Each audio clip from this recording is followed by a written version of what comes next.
El programa Empresarios de Acá es declarado de interés ministerial por el Ministerio de Industria, Energía y Minería. Presenta Claro. En el programa de hoy vamos a hablar de transporte colectivo, el desempeño del sector y los desafíos para mejorar la movilidad en la ciudad. Uno de los temas que conversamos con Juan Pablo Salgado, que es director de CUTSA.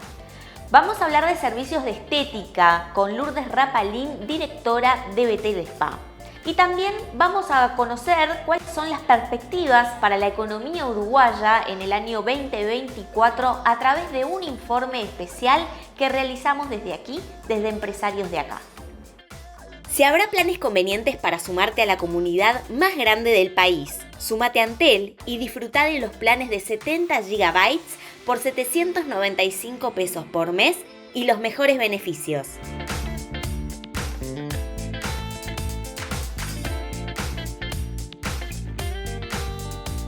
Bien, ya comenzamos con la primera entrevista en Empresarios de Acá, pero antes les quiero comentar que nos acompañan las aguas saborizadas de Salo Fruté, que ya son un clásico en cada mesa uruguaya con toda su variedad de sabores que combinan el sabor real de la fruta con la frescura y la naturalidad del agua mineral natural Salus. Esto las convierte en una opción refrescante y saludable.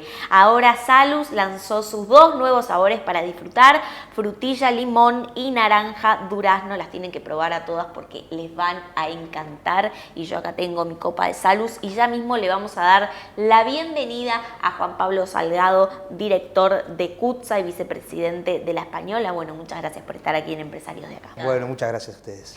Bueno, Juan Pablo, ya una trayectoria interesante. Ya vamos a hablar en lo que respecta a por ejemplo, tu actividad en CUTSA, ¿no? Como continuidad familiar. Pero hacernos una puesta a punto hoy porque te presenté con dos cargos sumamente interesantes y un poco contarnos de tu rol, ¿no? Justamente en las empresas. Bueno, sí, en realidad el más antiguo, digamos, que estoy es en La Española, que estamos en el Consejo Directivo desde el año ya 2013, desde 2013 que estamos en el Consejo Directivo, hoy ocupando el cargo de vicepresidente y bueno, ya hace 2 años y poquito en director en CUTSA. Vayamos a algunos temas de coyuntura, ¿no? ¿Cómo cierra este 2023 para lo que es, bueno, la venta de boletos, ¿no? Que de alguna forma representa el desempeño del transporte colectivo? Bueno, a ver, cerramos un año, si se quiere, comparado al anterior, con un leve crecimiento. Hoy estamos en un mercado de 215 millones de boletos, que es más o menos lo que va a cerrar el 2023. Habíamos cerrado el 2022 en 208, por lo tanto, digo, ha crecido un poco, pero esto se enmarca dentro de una nueva realidad post-pandemia que hoy vivimos. Fíjate que en el año 2019 el mercado era 255 millones de boletos. Por lo tanto, hoy estamos cerrando en un 85% de ese mercado. No hay mucha perspectiva de que esto el año que viene, por ejemplo, fuera a crecer mucho. Más o menos lo que creemos es que se va a mantener en unas cifras similares, y lo que creemos que es el nuevo 100% que dejó la pandemia por un montón de motivos, desde cambios de hábitos en el trabajo, de forma de movilizarse de la gente, es lo que hoy creemos que es el nuevo mercado que tenemos. Allí, digo, siempre se pregunta, bueno, o se tiene en cuenta qué perspectivas hay para lo que son las tarifas, ¿no? Bueno, desde las empresas siempre se trata de que el ajuste sea lo menor posible para no impactar tanto en el mercado, pero eso qué tanto se está pensando, digo. A ver, hoy la tarifa tampoco diría que es el factor predominante en la caída o lo que puede ser en este año un poco haber levantado un poco el mercado. Te puedo decir sí que la tarifa, por ejemplo, ha crecido por debajo de los niveles del IPC en los últimos años, o sea que no es que venimos de momentos, y tampoco el combustible que me preguntabas hoy está siendo un factor, sobre todo por el fideicomiso que hay hoy del gasoil. No sería un factor. Hoy el motivo, la forma en la que uno podría encontrar para que el mercado podría crecer, expandirse, es buscando otro tipo de soluciones, que es, el diagnóstico es bien sencillo, después las formas pueden ser un poco más complicadas, que es el mejorar los tiempos de viaje. Ahí es donde está la clave y es donde uno puede ver que es donde hay que trabajar para que ese mercado un poco vuelva a tomar volumen, que es achicar los tiempos desde el origen al destino y los viajes de la gente. Ese sería un poco el tema. Y eso porque es interesante, Juan Pablo, porque tú sabes que ese comentario, yo recuerdo hace muchos años, que también viene siendo como un tema de preocupación de los empresarios de transporte, pero ¿de qué está dependiendo, no? Porque algo común que estamos notando todos es que, por ejemplo, no sé, Montevideo está prácticamente colapsada de calles cortadas, de obras y demás. Bueno, eso obviamente tiene un impacto en lo que es los tiempos de transporte, pero ¿de qué depende mejorar? Bueno, a ver, depende de algunas decisiones que habría que tomar y de priorizar el transporte público. Es lo que hemos visto en los últimos años, como decíamos antes, algunos cambios de costumbre que hay. Bueno, uno de los cambios de costumbre es que se ha priorizado el uso del transporte individual. Ya lo vemos en la calle, la cantidad de autos no para de aumentar. Y bueno, uno puede empezar a pensar y decir, bueno, ¿por qué se da eso? Y cómo queda el transporte público de rehén de esa situación, porque uno puede mejorar un montón de cosas, pero si los ómnibus van en la misma fila que los autos, se hace muy difícil. Las calles son las que hay, los espacios son los que hay, o sea, no tenemos tampoco una infraestructura que uno diga que uno pueda seguir ensanchando calles, o sea, los espacios son los que hay. Lo que habría que buscar es la forma de generar un tipo de prioridad, que con algunas medidas ahora se está intentando hacer, y es darle prioridad al transporte público para que pueda ganar en velocidad. ¿Qué medidas? Y por ejemplo, carriles exclusivos para el transporte público, el solo bus. El solo bus, por ejemplo, que a ver, es lo que hablamos, ninguna medida por sí sola puede solucionar este problema. Acá lo que se necesita es un plan de movilidad y de forma de crecimiento de Montevideo. O sea, uno habría que pensar, a ver, con todos los actores. Esto no es solo el transporte, hay que tener en cuenta los comercios por donde pasa el transporte, la gente, la bicicleta, las personas que caminan, los autos.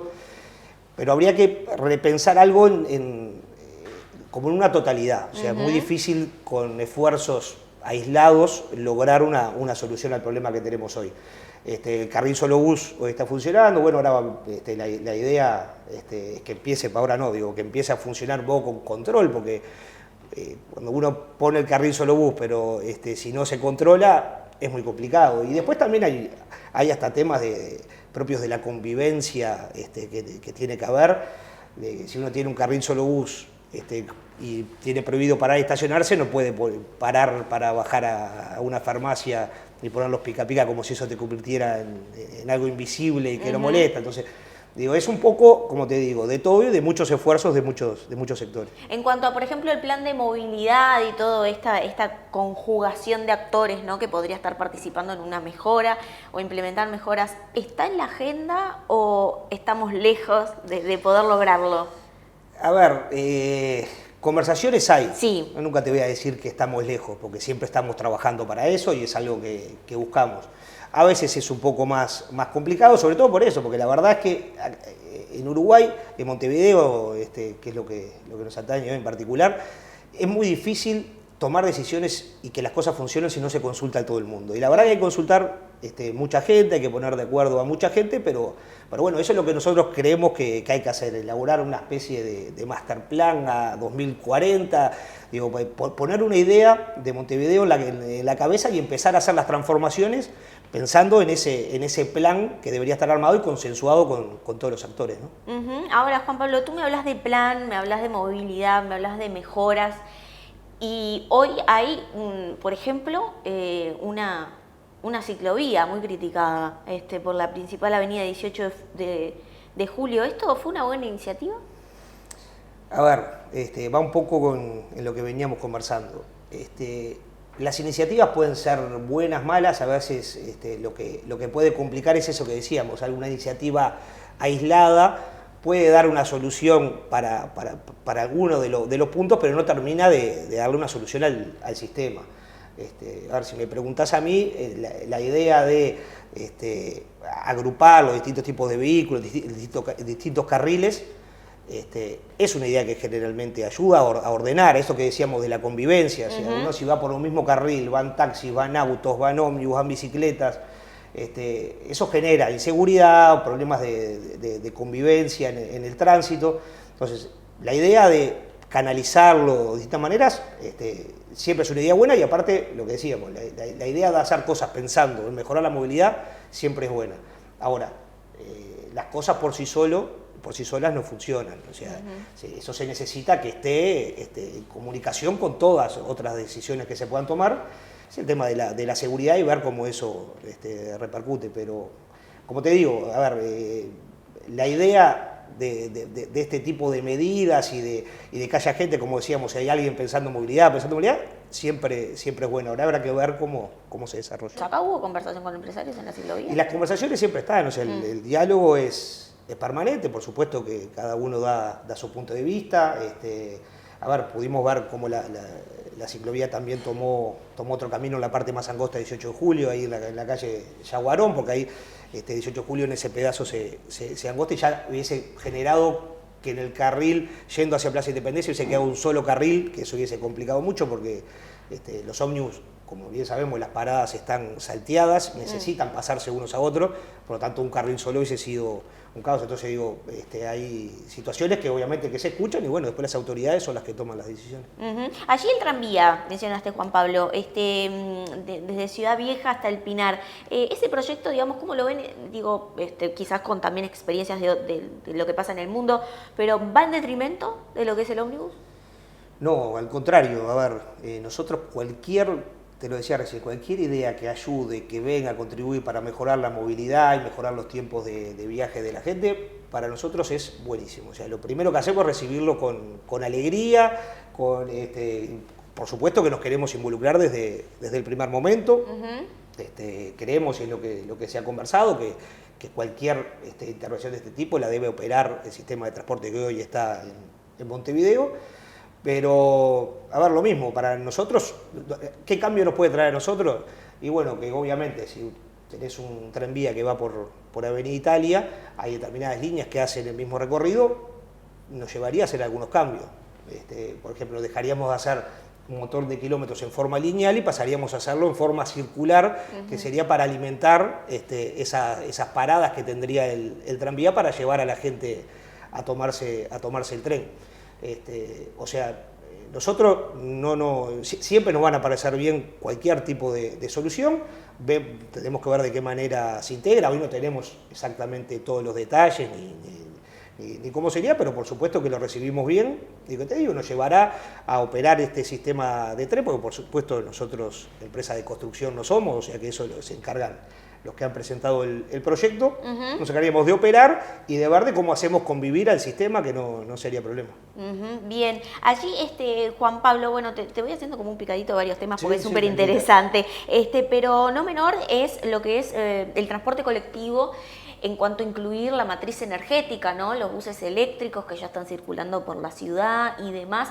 Esto más allá de la implicancia, obviamente, positiva que tiene para el medio ambiente, ¿podría impactar hoy o mañana en el precio del boleto? Digo, no está generalizado el uso, ¿no? Claro. Pero A ver, hay que ver muchas cosas. Hoy, como te decía, el tema del gasoil, con el fideicomiso del gasoil de hace muchos años, el peso no vendría a estar dado de esa manera.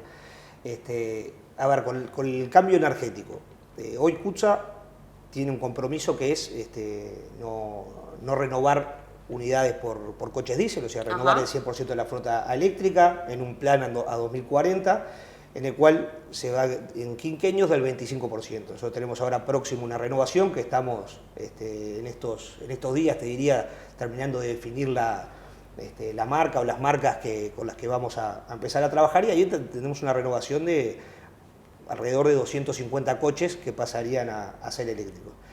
Ahora, para el medio ambiente, seguro que esto tiene un impacto. O sea, CUTSA consume millones de litros, más de 20 millones de litros de gasoil.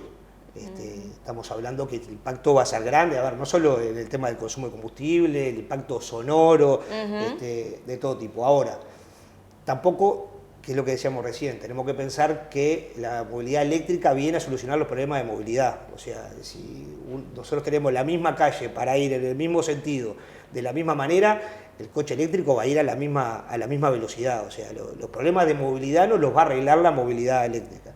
Trae un montón de soluciones, por supuesto, pero tenemos que pensar las cosas en un todo, que es como decíamos. O sea, podemos pensar en la movilidad eléctrica, nosotros creemos que es el camino que estamos adoptando y el que vamos a seguir, pero lo que decimos, por sí solo, la movilidad eléctrica no va a solucionar los problemas que tenemos de movilidad en Montevideo. No, lo pregunto en términos de que, bueno, de que ya no estarían usando gasoil. Claro, estaríamos usando gasoil, cambiamos de proveedor si se quiere, vamos a cambiar de ANCAP a UTE, ese sería. A ver, también... Pero ahí bajan los costos. Bajan los costos en el consumo, digamos, en ese sentido, bajan los costos de mantenimiento de las unidades ahí también, porque tiene un montón de componentes menos y el mantenimiento es distinto. Ahora, los costos de la inversión son muchísimo más altos. Un coche eléctrico sale mucho más que un coche a gasoil. Y no solamente eso, lo que es más importante es los costos de infraestructura y en los cambios que tenés que hacer. O sea, nosotros en Cucha tenemos que intervenir 5 plantas que hoy tenemos de estacionamiento, crear las estaciones de carga, capacitar personal, hacer nuevos talleres, porque los talleres no van a ser los mismos, no va a ser la clásica fosa y el mecánico, sino que necesitas más personal, más cuando vas a estar conviviendo. O sea, tampoco es que sustituís a uno por otro, sino que vas a estar durante muchos años conviviendo las dos cosas. Y lo que digo, la inversión en infraestructura es muy grande y sobre todo, que es lo que tiene esto al principio, porque toda esta inversión que hay que hacerla, o sea, los beneficios, o sea, los costos, capaz que los empezás a ver a partir del 8º, 9º año. Pero al principio tenés los costos de la inversión en los coches, más todo el costo de infraestructura, capacitación de personal, creación de nuevos talleres, que es muy grande, ¿no? Entonces los costos ahí son altos. Bien, qué interesante. Bueno, vamos a estar activos. ¿Cuánto representa, digamos, en porcentaje? Me habías dicho un 25% hoy la flota es eléctrica. Cucha tiene 1.140 ómnibus, de los cuales tiene 20 coches eléctricos desde hace 3 años. Y ahora la renovación, el plan va a ser un mínimo de 200 coches, puede llegar a los 250. Esa es la idea de lo que se va a renovar ahora entre 2024 y 2025. Bien, bien. ¿Y allí se incluye el suburbano con los eléctricos? Bueno, a ver, sí, nosotros tenemos un orden de renovación que es por la flota más antigua. Justo en este caso, aparte los primeros lugares de renovación son de coches suburbanos, y sí, la renovación viene tanto para el urbano como para el suburbano. Los coches eléctricos se adaptan perfectamente a cualquiera de los dos servicios. Nosotros lo hemos probado, ahora hace poco trajimos otra unidad eléctrica con una tecnología diferente a la que teníamos para ir probándola. Estuvo recorriendo toda la línea de la empresa, tanto urbano como suburbano, y eso no hay ningún problema, y dentro de la renovación vienen los coches suburbanos. ¿Ya lo probaste tú? Lo probé. ¿De primera mano? Exactamente, ¿Sí? de primera mano. Bien, qué interesante, Juan Pablo, porque lo hablamos fuera de cámara y ahora, bueno, hacerlo obviamente enfrente es más interesante, ¿no? Porque, bueno, de alguna forma, quienes están en los diferentes sectores de actividad van creciendo juntos, ¿no? Como que van formando un tejido, en este caso empresarial, de colegas, de ejecutivos y demás. ¿Y cómo ves tú esa interacción o esas ganas de los jóvenes como tú de seguir la continuidad en las empresas familiares? Muchas veces eso en la actualidad a veces es un poco cuestionado porque no todos quieren seguir. Tenemos una población que sigue siendo casi 3,5 millones, envejecida. Entonces es importante saber en qué están pensando hoy los jóvenes de 30 y pico, como nosotros, como a la hora de la continuidad familiar, ¿no? A ver, para mí, como te decía al principio, había sido una decisión muy fácil. Cucha exactamente no es un modelo de empresa familiar en el sentido de que es una familia la dueña de la empresa, si se quiere, claro, sino que es una empresa familiar porque está constituida por miles de familias, y tiene una forma, una estructura y una forma de trabajo y de convivencia que es una familia gigantesca, que es un poco también el secreto de lo que le ha permitido el éxito, digamos. O sea, esa tradición, pero no no tradición como algo dado de que hay que repetir lo mismo en el correr de los años exactamente de la misma manera, sino que es esa tradición, esa esencia de la empresa que se va traspasando de generación en generación, que lo vemos, o sea, hoy yo soy nieto de una persona que trabajaba en Cucha, tenemos nietos, bisnietos que hoy están en la empresa, y cómo esa tradición hay que irla moldeando, obviamente, a los tiempos y con los cambios, pero manteniendo determinadas cosas que es lo que le permite a una empresa, como decir, familiar, por el concepto de empresa familiar, sobrevivir, cuando a veces cuando tiene todas las complejidades que tiene una familia, pero creo que si vos me preguntás, la fortaleza más grande que tiene Cucha es esa forma de integración y es lo que le permite hoy estar donde está. Y bueno, y después en lo que hay, en el contexto en el que uno hoy se puede mover, y ahora se nota una interacción, creo yo, difícil comparar, pero yo veo una interacción muy grande, un interés muy grande de gente joven queriendo hacerse cargo de determinadas cosas, de ir llevando la delantera en algunos temas. Y bueno, yo desde mi lugar intentando, no por supuesto llevar la delantera, que ya tenemos bastantes delanteros ahí, pero sí formarme, aprender, escuchar y trabajar mucho, que es lo que al final a mí me gusta. Juan Pablo, ¿y en el rol de la Española específicamente? Y bueno, ahí en la Española, como te decía, estamos desde el año 2013, es un rubro diferente, ¿no? Es un rubro diferente, pero una institución muy similar. Desde sus orígenes, desde también esto que decía de la tradición, yo lo escuchaba en el aniversario que tuvimos de los 170 años al gerente Julio Martínez hablar de esto mismo, de cómo la tradición ha sido el estandarte de la Española, de mantenerla y de que podamos llegar a los 170 años de la manera que estamos. Y la tradición, como te decía, entendía no en mantener, en hacer, como decimos ahora el año pasado, una romería y mantener determinadas prácticas culturales que se llevaron durante muchos años, sino esa tradición de ese compromiso, de los valores del mutualismo. Y la verdad que con Cucha son muchos de esos valores que tenemos en común. Por lo tanto, para mí ha sido muy sencillo, aparte de una tradición que hay de dirigentes de Cucha también siendo dirigentes de la Española desde los años de José Añón, el fundador de Cucha, pasando por Ascara, Tipuey, Salvadorcito, hoy estamos con Alejandro Beiras ahí y Carmen Consuelo en la directiva. Es una institución, dos instituciones con las cuales tienen mucha relación y se hace muy fácil poder estar en los dos lados. Bueno, y además dos instituciones que forman parte también de la historia, ¿no? De las empresas en Uruguay, del Uruguay del desarrollo, ¿no? Algo que yo siempre destaco, que es difícil en muchas partes del mundo que tantas empresas, ¿no? de la cartilla de empresas prosperen más de 60 años. Ya, ¿no? Bueno, y acá, bueno... estamos hablando de la Española, 170 años, y Cucha 86 años, bien, en agosto. Bien.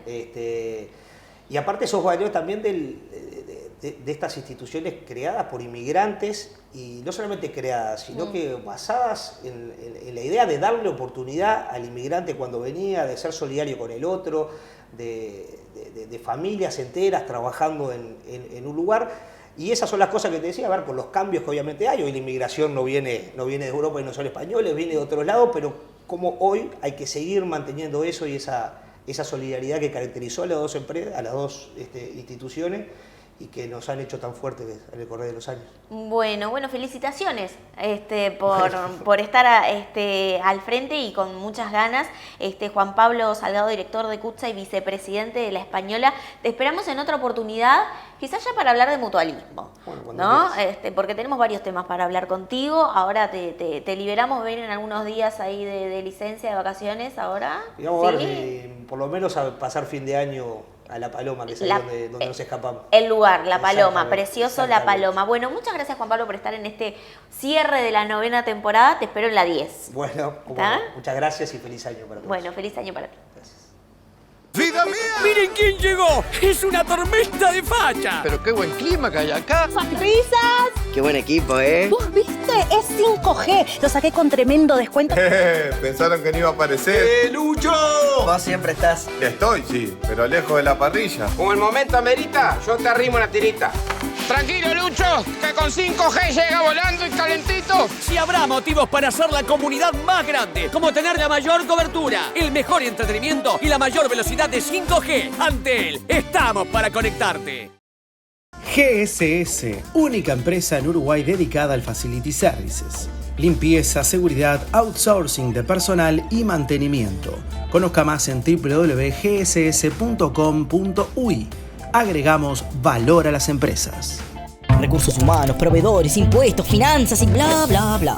¿Manejás tu negocio o tu negocio te maneja vos? Si buscas soluciones 360 reales para tu empresa, Estudio Ugalde, asesores PYME.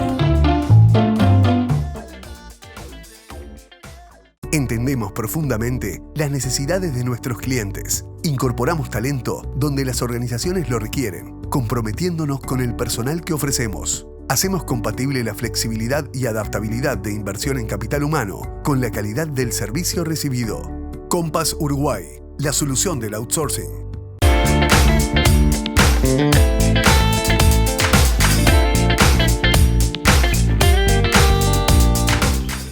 Presenta este espacio Compass Uruguay, soluciones para outsourcing de personal.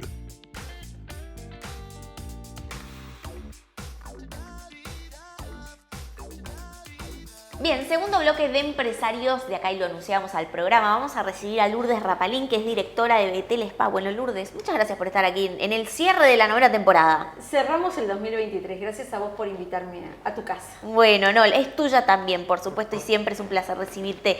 Bueno, Lourdes, hacer una puesta a punto de cómo ha venido la industria de los servicios, ¿no? Principalmente en lo que respecta a la estética en general. Eso también incluye el deporte, ya vamos a hablar de eso, ¿no? Pero cómo se ha venido desempeñando, ¿no? Porque el impacto de Argentina allí ha sido duro y es. Sí, es. Nosotros atravesamos todo el tema de la pandemia, lo que pasó a todos, y fue muy difícil, pero bueno, empezamos de nuevo y empezamos a trabajar. Este debía haber sido un año bisagra donde creo que todo el sector, y cuando hablo del sector me refiero a lo que vos sabés que yo siempre hablo, que es al sector formalizado. Puertas abiertas, generando fuentes de trabajo y aportando al Estado como corresponde, ¿verdad? Este tenía que haber sido un año bisagra donde pudiéramos levantar vuelo y bueno, nos afectó muchísimo todo lo que fue la diferencia cambiaria con Argentina. Creo que hace unos meses empezaron a darse cuenta que nosotros estábamos muy afectados. Realmente todo este año ha sido más económico en costos para un cliente viajar una vez a la semana a Argentina, hacer una puesta a punto que consumir los servicios aquí en Uruguay. Es interesante lo que nos comentas, Lourdes, porque muchas veces y en varios sectores no se da como la perspectiva de hasta cuándo esto permea, hasta cuánto también permea en la economía en general, ¿no? No solo es un problema del litoral, ¿no? O de la industria quizás de perfumería o farmacia, es un problema generalizado. Allí, ¿cómo viene cerrando este año, ¿no? Porque teniendo en cuenta esta coyuntura hay que seguir puertas abiertas, ¿no? ¿Y en eso en qué estrategias están? Y bueno, tratando de marcar la diferencia, investigando y generando nuevos servicios, que es complicado, sí, y no es solamente el litoral. Estamos todos afectados en todo lo que tiene que ver el país. Aparte, sabés que hay una realidad, hay que seguir trabajando. En nuestro país es mucho más caro cerrar una empresa que abrirla.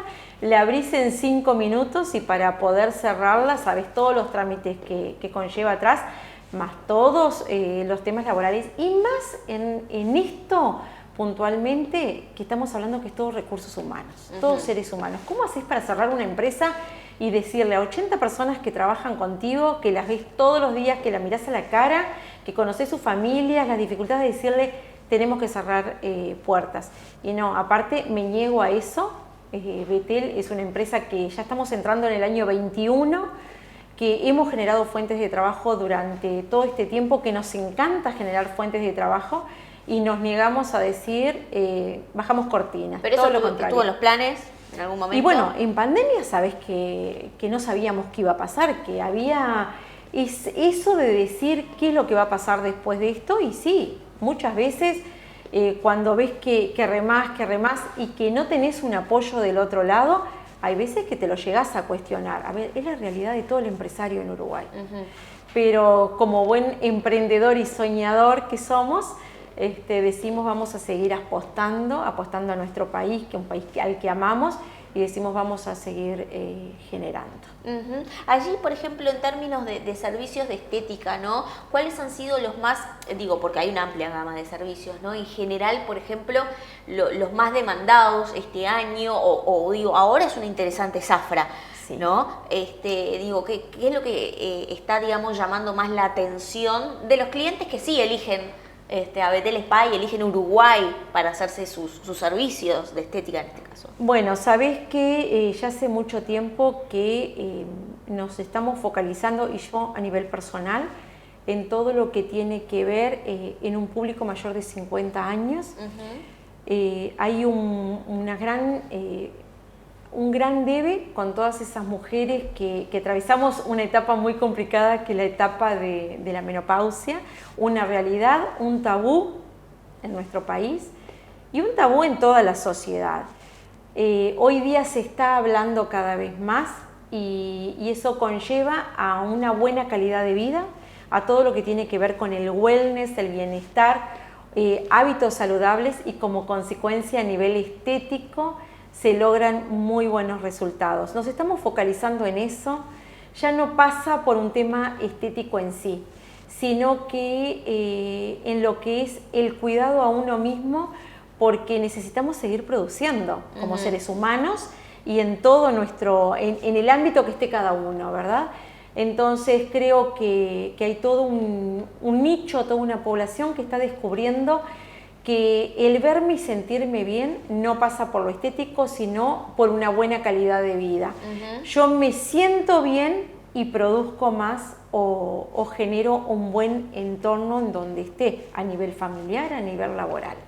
Así como viene el sector gimnasios, ¿no? Digo, porque también suele ser a veces estos últimos meses del año una zafra, ¿no? Sí. De mentirnos a uno mismos, como que llegamos al verano, por ejemplo. Pero ¿cómo viene el desempeño, digo, para lo que ha sido estos años también bastante difíciles? Bueno, al gimnasio le ha costado más que la parte estética. Te digo que como gimnasio nosotros, y nos pasa a todos, están entrando muchas cadenas de gimnasios están llegando a nuestro país, que está bueno, ¿tá? Pero son todas cadenas que van focalizadas a personas de entrenamiento de alto rendimiento, donde los low cost se les llama, que vos entrás con un carnecito, pasás y tenés tu gran sala de aparatos, haces tu entrenamiento y te vas.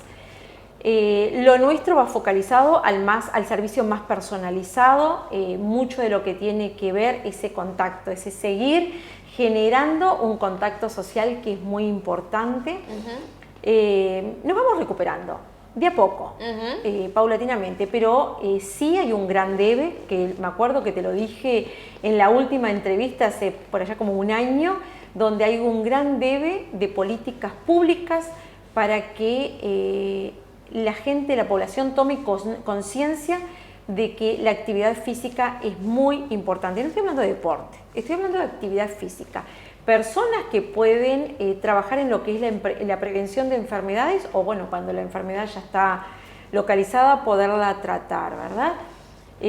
Todavía seguimos en un alto índice del 96% de la población sedentaria, y sí estoy convencida de que es más económica para el Estado trabajar en políticas de prevención que después tener que estar curando. Y bueno, ahí hay un gran debe, todavía no lo hemos tomado como conscientemente de que hay que trabajar en eso. Se puso el tema en la agenda por parte de empresarios, quizás por parte de empresarias como tú, a autoridades o a quienes corresponda esta preocupación. Sí, lo hemos puesto en la agenda, pero todavía no ha cambiado el chip, no se ha tomado conciencia de la importancia. A ver, hay una realidad, acá se descubrió que había todo un gran sector que trabajaba diferente en la pandemia. No se tomaba conciencia de eso y pusimos el tema sobre la mesa. Nosotros tratamos de hacer entender que no éramos el problema en una pandemia, sino que éramos la solución. Ahí se descubrió que habían 40.000 personas que vivían de esta actividad en todo el país. Y ahí empezamos a trabajar. Lo seguimos poniendo sobre la mesa, pero no se toma conciencia. Y cuando hablamos de actividad física no es solamente el tema de salir a caminar por la Rambla, sino hacer una actividad física consciente con personas que hagan un trabajo consciente sobre la persona, llamémosle en grupo, personalizado, lo que quieras, pero controlado, supervisado y saber que estamos con personas habilitadas. ¿Esto qué sería, por ejemplo, como política de Estado, una idea? Y bueno, empezar a hacer campañas de la importancia de hacer actividad física. Empecemos, no sé, a no utilizar un ascensor, sino a subir una escalera. Empecemos por ahí, por algo tan sencillo como eso. Pero hay que ponerlo en la mesa y hablar, que no es solamente no poner un frasquito de sal en una mesa de un restaurante. Para esa por otro lado, vos podés poner perfectamente un frasquito de sal en un restaurante si le enseñás a la persona de que no tiene que subir en un ascensor, que tiene que usar escaleras. Entonces todo tiene que ir de la mano, porque de nada sirve que pases sentado 8 horas en una oficina, de que salgas de ahí, te subas a tu auto, tú subas a un ascensor y le sacás la sal. Son cosas que no van muy de la mano.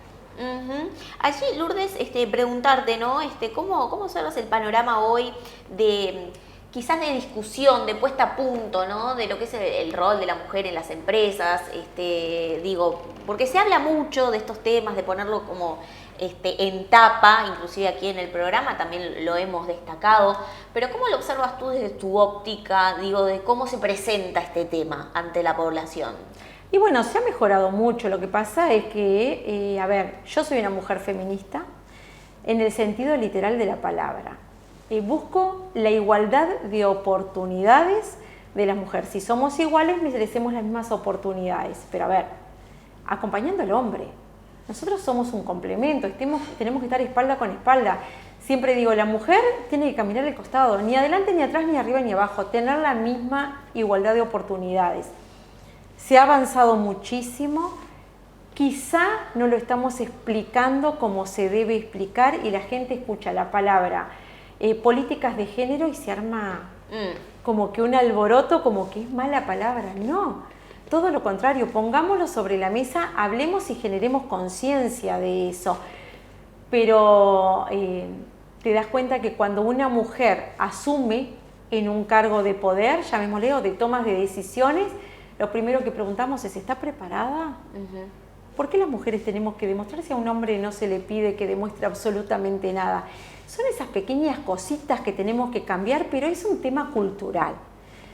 A lo mejor es porque se están utilizando políticas que espantan a una población envejecida que no está preparada para estos cambios. Yo tuve que hacer un cambio de chip.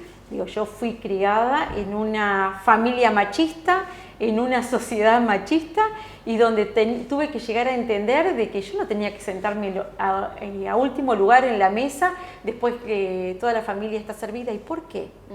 Entonces ahí vas teniendo todo un cambio. Cuando empezamos desde casa a hacer ese cambio de que las tareas son compartidas, de que todos trabajamos, de que todos tenemos que hacer lo mismo y tratar de colaborar, creo que ya se va dando. Hoy día en la población joven no pasa. En realidad quienes estamos resistidos a todos estos cambios somos los que estamos ya pasados los 40, los 50 años.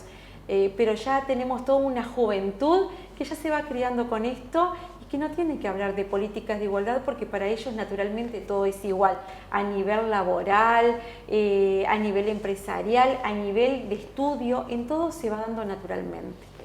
Bueno, qué interesante tus conceptos, Lourdes Rapalín, como siempre es un gusto hablar contigo, directora de Betel Spa. Bueno, auguramos un excelente 2024 para tus emprendimientos y para ti en lo personal. Gracias por acompañarnos y bueno, nos reencontramos en la temporada 10, espero.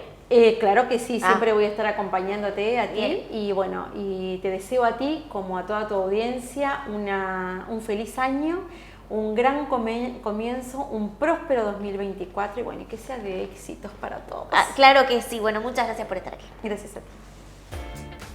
Bien, nos vamos a la pausa y antes quiero hacerles una recomendación porque quienes quieran incorporar un nuevo rubro a sus comercios como libros infantiles y revistas, Districerro es la mejor opción. Districerro es la importadora y distribuidora con más de 2.000 colecciones de libros a disposición. 48 años en el mercado respaldan la experiencia de Districerro. Pueden contactarse al 2359-5976 y vía web en www.districerro.com. En tus obras, coloca aberturas de aluminio Patagonia, importadas de China, de alta prestación y a precios increíbles. Reconocidos constructores locales nos han elegido para sus proyectos con total éxito, mejorando sustantivamente la performance de los cerramientos y con importante ahorro de costos. Aberturas Patagonia, excelente calidad a precios increíbles.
El menú ejecutivo de los empresarios está en Rodelú Pocitos.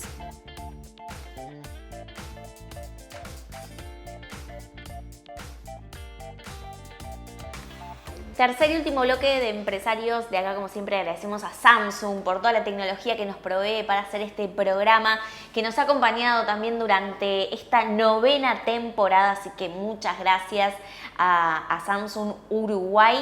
Y bueno, lo anunciamos al comienzo del programa, hacer una puesta a punto de qué nos deja la economía este año 2023 y qué es lo que tienen que esperar los empresarios para el 2024. Son algunas de las preguntas que intentamos responder en el siguiente informe que preparamos desde Empresarios de acá. Los empresarios, ¿qué pueden esperar de la economía uruguaya para el año 2024? Para responder esta pregunta, es necesario primero hacer una puesta a punto de la economía en la actualidad. Consultamos a 3 economistas que nos guiarán para poner en contexto el nivel de actividad de diferentes sectores, el impacto de la diferencia cambiaria con Argentina, la generación de empleo, la competitividad, el tipo de cambio y la inflación. Este año, el 23, estuvo la economía uruguaya particularmente afectada por 3 grandes shocks en distinta medida. El primer shock es cierta desmejora en el contexto internacional, sobre todo de cierta caída en el precio de los commodities y cierta debilidad de la demanda china que se reflejó en el primer semestre del año. El segundo shock relevante tiene que ver con la situación de Argentina y la diferencia de precios relativos que generó un desvío de consumo importante hacia el otro lado del Río de la Plata. Y el tercer shock tiene que ver con la sequía, ¿no? Que al final del día tuvo un impacto de aproximadamente 2 puntos de crecimiento, afectando la producción agropecuaria y la generación de energía eléctrica. Si uno mira la foto del 2023, uno diría, bueno, en el 2023 la economía casi no habría crecido, o habría crecido muy marginalmente, con una cadencia y una composición distinta a lo que fue el año pasado, ¿sí? En términos de cadencia, el 2022 había sido un año que empezó muy arriba y terminó bastante abajo, es un año de más a menos. Y en este 2023, si bien en el promedio del año vamos a crecer casi marginalmente, sí estamos viendo una cadencia de menos a más. ¿Sí? Ya lo reflejaron las cifras de cuentas nacionales del tercer trimestre y en el cuarto trimestre previsiblemente vamos a volver a crecer. Y desde el punto de vista de la composición de ese crecimiento, 2021 y 2022 había sido más bien un crecimiento intensivo o apuntalado por el sector agroexportador y la inversión de la obra de UPM2 y su infraestructura conexa, particularmente el ferrocarril central. Y en este 2023 estamos viendo un crecimiento más basado en el consumo privado, dado la recuperación del salario real, el buen dinamismo del mercado de trabajo y cierta debilidad del tipo de cambio que ha generado un mayor consumo en bienes durables. Estamos obviamente terminando un año que no ha sido bueno en términos de actividad económica. La economía ha estado muy golpeada por algunos shocks, como es el caso de la sequía en particular. También para algunos otros rubros, toda esta situación de fuerte deterioro de precios relativos con Argentina es otro golpe que obviamente para lo que es, ni hablar el litoral del país, pero para varios giros comerciales a lo largo de todo el país, se ha sentido severamente el fuerte desvío de consumo hacia también el país vecino. El fin de las obras del proyecto de UPM también claramente, de alguna manera, para el sector de la construcción plantea todo un desafío, ¿no? Cómo sustituir una actividad que fue muy alta durante estos últimos años en torno a ese proyecto y las infraestructuras asociadas, y en ese marco es que hemos tenido una actividad económica, como decía antes, pobre en este 2023. Probablemente, según nuestras estimaciones, el PBI va a estar creciendo cero, de hecho, va a tener una variación nula, de hecho, este año en lo que es el promedio del año, ¿no?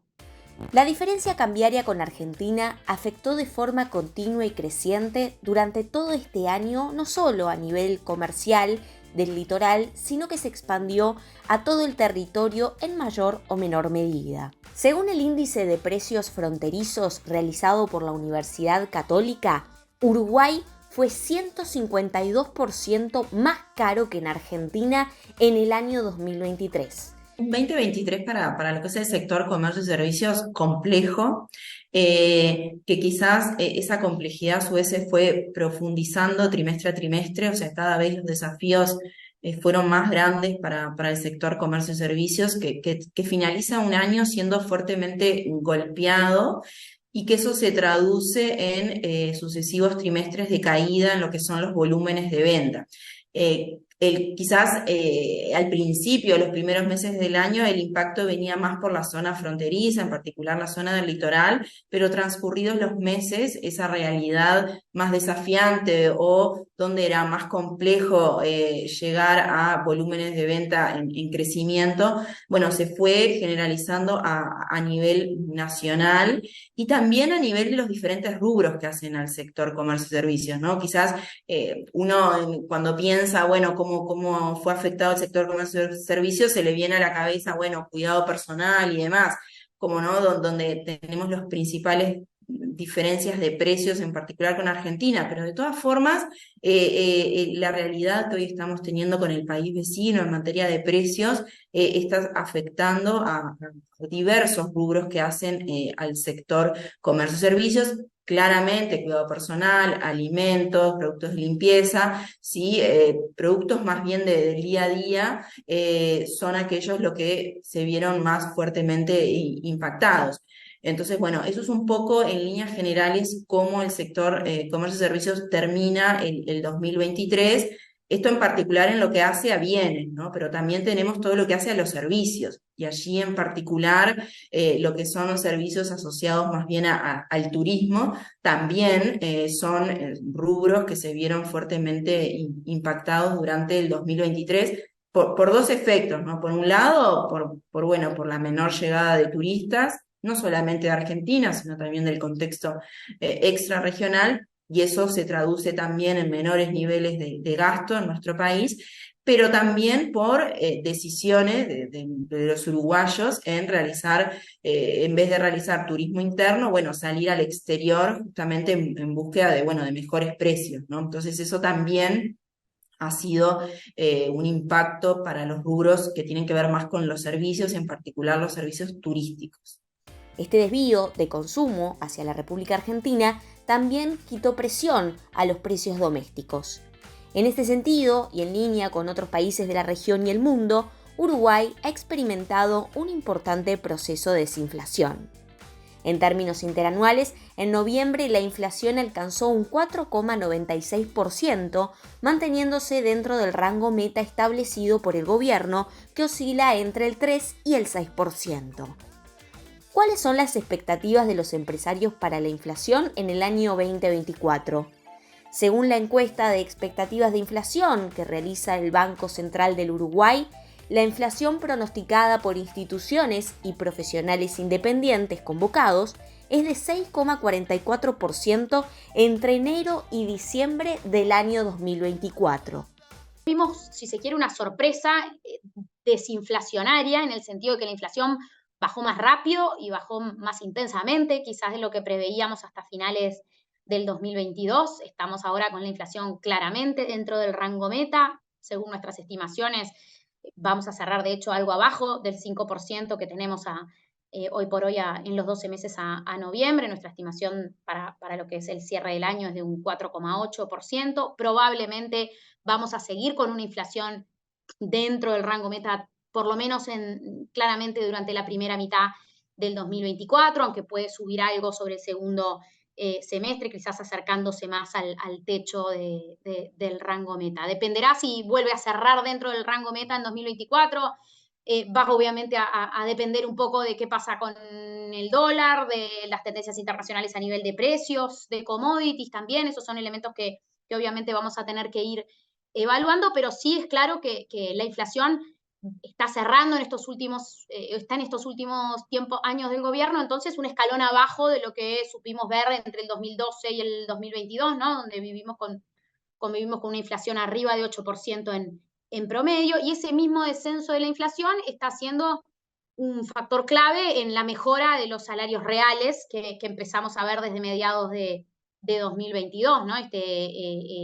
Como decía antes, la inflación bajó más rápido y eso también ha permitido que la recuperación de los salarios reales esté siendo más rápida también y más intensa de lo previsto. Del 23 la inflación ha caído en el entorno de 5 puntos, hoy se ubica en el rango meta, va a terminar el año 2023 en el rango meta por primera vez desde 2017.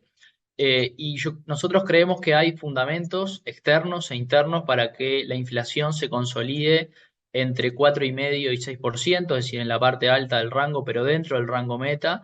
De alguna forma generar una baja de escalón en la inflación. Si Uruguay se ha acostumbrado hace muchos años a convivir con una inflación de 8% y pensamos nominalmente al 8%, sin embargo, hay fundamentos externos porque la propia presiones desinflacionarias desde el resto del mundo, desde China, desde Estados Unidos, un dólar que globalmente lo esperamos estable, una caída en el precio de las materias primas, esos son fundamentos externos que ayudan a que tengamos una inflación del componente transable, como se llama, más baja, y también cierta moderación salarial desde lo nominal, a pesar de que los acuerdos salariales que se están cerrando en estas semanas no están reflejando del todo que Uruguay va a procesar un ajuste de escalón a la baja en la inflación. Entonces, ese es otro riesgo, ya no asociado al crecimiento de salarios reales, sino también a la inflación, pero yo creo que hay fundamentos externos, como mencionaba, internos, a los cuales le sumo la política monetaria por parte del Banco Central,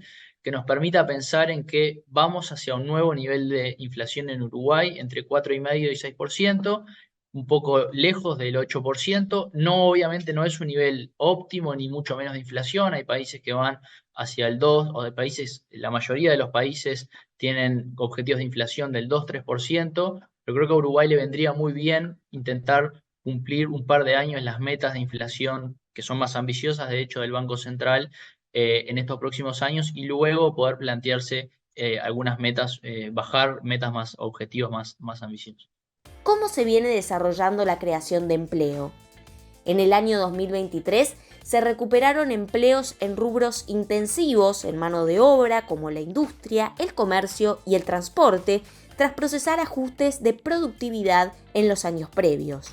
Sí, lo que estamos viendo en términos de empleo es una caída en lo que refiere a la calidad del empleo. Si bien el mercado se mantiene con cierto dinamismo, ahora con un cierto freno en los últimos datos de lo que refiere al mercado de trabajo, pero sí lo que estamos viendo es que hay un incremento del informalismo, es decir, se están creando puestos de trabajo, sin embargo, gran parte de estos puestos de trabajo que se están creando corresponden al sector informal. Y esto en cierta forma responde un poco a esto que hablábamos previamente, en un contexto de menor actividad y de desafíos importantes para un sector como lo es comercio y servicios intensivo en la generación de mano de obra. Así que un 2024 que en particular para el sector comercio y servicios va a ser complejo, con una cierta mirada más optimista para lo que sería cierre de 2024, pensando en un reordenamiento que vaya transitando la economía argentina, y también con una realidad macroeconómica a nivel país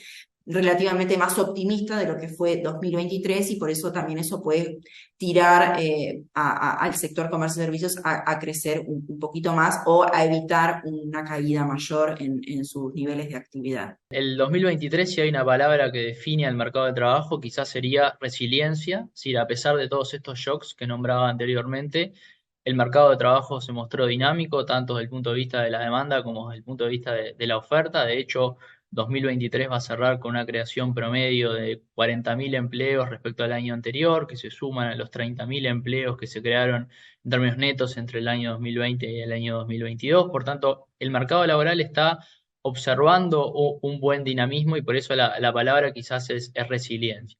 El mercado de trabajo ha tenido una resiliencia bastante, se puede decir hasta llamativa, ¿no? Hemos tenido una buena evolución del empleo en este 2023, recién ya en los últimos meses del año empezamos a ver cierto amesetamiento en lo que es la creación de puestos de trabajo, pero vamos a cerrar el año con más de 30.000 nuevos empleos cuando comparamos el promedio de este 2023 respecto al 2022. Es cierto, y algunos colegas nuestros han enfatizado que la creación de empleos en este año ha sido de empleos primordialmente informales, en ese sentido, ¿no? Un empleo informal que había caído mucho durante la pandemia y que parece estar ahora recuperándose o aumentando nuevamente, pero no podemos dejar de desconocer que ha sido un buen año en términos del mercado de trabajo. Según la encuesta de expectativas económicas empresariales de Exante, se revela que la mayoría de los ejecutivos encuestados anticipa un tipo de cambio superior al valor actual. Dentro de un año, el dólar se encontraría en 41 pesos con 60, según los empresarios encuestados por la consultora Exante. Ahí está una de las, si se quiere, a nuestro juicio, mayores preocupaciones en términos de una mirada también más allá del 2024, porque, como decía recién, probablemente en el 2024 vamos a tener crecimiento económico porque se van a revertir algunos de los shocks que mencionaba al inicio, ¿no? El rebote post-sequía en el agro, el hecho de que vamos a tener ya todo un año de la nueva planta de celulosa plenamente operativa, también la reapertura de la refinería, que este año le tocó la parada larga de mantenimiento. Hay varios elementos como que de impulsos por única vez que a nuestro juicio hacen que sea bastante probable que tengamos un 2024 de mejor desempeño en términos de la actividad económica, pero más allá de esos impulsos, estamos viendo con preocupación el panorama de competitividad en el que está Uruguay, ¿no? El dólar en Uruguay está realmente bajo, más allá de cierto aumento reciente, estamos con niveles de competitividad, si los miramos por el tipo de cambio real de Uruguay versus varias referencias, que son extraordinariamente bajos en una perspectiva histórica. Estamos con los peores niveles de tipo de cambio real con Brasil, con Argentina, si lo miramos obviamente por el dólar blue, pero también con Europa, con Australia y Nueva Zelanda, que son obviamente no clientes, pero sí competidores de Uruguay en todo lo que es el mundo de los commodities, con la propia China, que es nuestro principal cliente. Con todos esos países perdimos mucha competitividad durante 2022, cuando en la mayoría de esas economías y en el mundo en general el dólar subía y en Uruguay seguía bajando, y no estamos corrigiendo significativamente ese desvío de precios relativos que acumulamos el año pasado, ¿no? Y bueno, con ese panorama es que decimos, si esta situación perdura en el tiempo, y bueno, puede empezar a transformarse en un problema un poco más importante en materia de la actividad económica y del propio desempeño del empleo, ¿no? ¿A qué indicadores tienen que prestar especial atención los empresarios durante el año 2024? Las recomendaciones de los economistas que consultamos para responder esta pregunta nos dicen lo siguiente. Yo creo que uno de los mayores riesgos, por llamarlo, es la dinámica salarial. Es decir, como decía anteriormente, en Uruguay ha quedado demostrado que cuando los salarios reales crecen a mayor ritmo que la productividad media del trabajo, el ajuste del mercado de trabajo viene por el lado del empleo, y fue muy claro, por ejemplo, en el quinquenio 2015-2019. Entonces, cuidar lo salarial es un aspecto importante, y creo que en eso se juega mucho, y todavía no han cerrado muchos de los convenios salariales, los ajustes nominales, porque tampoco vamos a intentar llegar a un equilibrio nuevo con sorpresas inflacionarias no deseadas. Entonces, lo mejor es reconocer que tenemos un nivel de inflación más bajo, y por ende intentar bajar un escalón también los ajustes nominales de salarios. Entonces, eso creo que es un elemento bien relevante que tiene que estar en la discusión de los consejos de salario, que todavía aún no han cerrado, y que tenemos que internalizar esa situación. Y lo segundo que me parece relevante es no le pidamos a la política monetaria y al tipo de cambio más de lo que el tipo de cambio y la política monetaria nos da. Es decir, los problemas de competitividad que tiene la economía uruguaya no están, o sea, no quiere decir que el tipo de cambio no tenga incidencia, pero lo que digo es que no se resuelven con depreciaciones del tipo de cambio. Si son mucho más profundos, y si uno se queda solamente reclamando por el tipo de cambio, bueno, se está perdiendo todo lo otro que es bien relevante, y como comentaba antes, ¿no? Tenemos que abrir más la economía, tenemos que generar mayores niveles de competencia, y tenemos que generar bajas relevantes en el gasto público, con mejor eficiencia y con mejor distribución y asignación de los recursos. Entonces, en eso se juega el partido, más que en la dinámica del tipo de cambio, que además es una variable que no podemos controlar. Tras crecer debajo del 1% en 2023, la economía uruguaya crecería cercana al 4% en promedio entre el año 2024 y 2025, de acuerdo a las proyecciones del Banco Central del Uruguay. En conjunto, los economistas consultados para este informe coinciden en dicho crecimiento moderado para este año, y que para el año 2024 tendremos un efecto rebote de nuestra economía, impulsado principalmente por el consumo privado y la inversión pública-privada. La contratapa de hoy es presentada por GSS Facility Services, soluciones de gestión en servicios complementarios para empresas. En el programa de hoy hablamos de transporte y cómo mejorar la movilidad a través de un plan en el que puedan participar diferentes actores como autoridades políticas, empresarios, comerciantes. Es lo que esperan para, por ejemplo, poder acortar los tiempos del transporte y mejorar aún así la dinámica del transporte colectivo en nuestro país. También hablamos de los rubros de estética, los rubros vinculados al deporte, y cómo están también de alguna forma impactados por la diferencia cambiaria de Argentina. Y bueno, y tuvimos un informe muy especial a propósito de lo que nos deja el 2023 en términos de la economía uruguaya y qué deben esperar los empresarios para el año 2024. Los invito, por supuesto, a repasar estos informes, estos programas y las notas de empresarios de acá a través de nuestra web, a través de nuestras redes sociales, como siempre. Así que gracias por habernos acompañado en este que es el último programa del ciclo de la 9ª temporada de Empresarios de Acá. Y por supuesto agradecerles a ustedes, primero, que nos han acompañado y nos vienen acompañando del otro lado de la pantalla. Agradecer a nuestros sponsors, las empresas que buscan asociarse con la imagen de nuestro programa, permitiendo que podamos llegar a sus casas, llevarles la información empresarial, lo que pasa en los diferentes sectores productivos, en la voz, por supuesto, de los empresarios uruguayos. Les deseo que sea un excelente 2024 para todos ustedes y nos reencontramos, desde ya avisarles, en la temporada 10 de Empresarios de Acá.